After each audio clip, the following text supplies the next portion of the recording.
മണി ഭയങ്കര ഇമ്പോർട്ടൻ്റ് ആണെന്ന് വിശ്വസിക്കുന്ന ഒരാളാണ് ഞാൻ. Because money comes first. Money ഉണ്ടെങ്കിൽ നമുക്ക് നമ്മുടെ ലൈഫിലെ ബാക്കി എല്ലാ കാര്യങ്ങളും സിമ്പിളായിട്ട് നടത്താം. റിലേഷൻഷിപ്സ് ആണെങ്കിലും anything and everything you can get if you have money.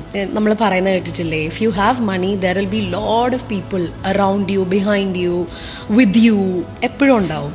So കാര്യം സാമ്പത്തികമാണെന്നുള്ളത് ആണ്. That money is everything. Money can't buy you happiness. I've heard that money can't buy you happiness, and I am completely against it. Money will get you happiness. Money can actually buy happiness.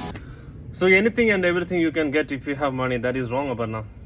I think you value your friends and relationship with money. That's what your statement says.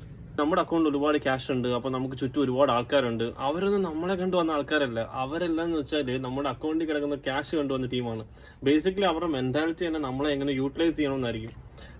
ഒരു ദിവസം നമ്മുടെ അക്കൗണ്ടിലെ cash എല്ലാം പോയെന്ന് വെച്ചോ, എന്തെങ്കിലും കാരണം may be like business എന്തെങ്കിലും പ്രശ്നം ഉണ്ടായിട്ടുണ്ടാവും, ഫിനാൻഷ്യലി നമ്മൾ സ്റ്റേബിൾ അല്ലാത്തൊരു സിറ്റുവേഷൻ വരുന്ന സമയത്ത് നമ്മുടെ അക്കൗണ്ടിലെ ബാലൻസ് എല്ലാം സീറോ ആയിട്ടുണ്ടെങ്കിൽ ഈ പറയുന്ന ആൾക്കാരെല്ലാം പോവും. So these people are not basically like friends. ഇവർ നമ്മുടെ ഫ്രണ്ട്സ് അല്ല ആക്ച്വലി. ഇവരുന്ന് എനിക്ക് what I personally believe is they are like connections. Cash ഉള്ളപ്പോൾ നമുക്ക് ഒരുപാട് കണക്ഷൻ ഉണ്ടാവും. അപ്പൊ ഈ കണക്ഷൻ നമ്മുടെ എന്ന് ക്യാഷ് തീരുന്നു, അപ്പൊ നമ്മൾ ഇട്ടേച്ച് പോവും. Money can buy you happiness. That is a clear statement. എനിക്കറിയാം പേഴ്സണലി ഒരുപാട് ക്യാഷ് അക്കൗണ്ടിലുണ്ട്, അത് കോടിക്കണക്കിന് രൂപ അക്കൗണ്ട് ഉണ്ടായിട്ട് ഒരു രാത്രി പോലും കിടന്ന് ഉറങ്ങാൻ പറ്റാത്ത ആൾക്കാരുണ്ട്, മനസ്സമാനത്തോടൊന്നും ഉറങ്ങാൻ പറ്റാത്ത ആൾക്കാരുണ്ട്. അവരിൽ ഒരുപാട് ക്യാഷ് ഉണ്ട്, പക്ഷെ അവർക്ക് ഹാപ്പിനെസ് ഇല്ല.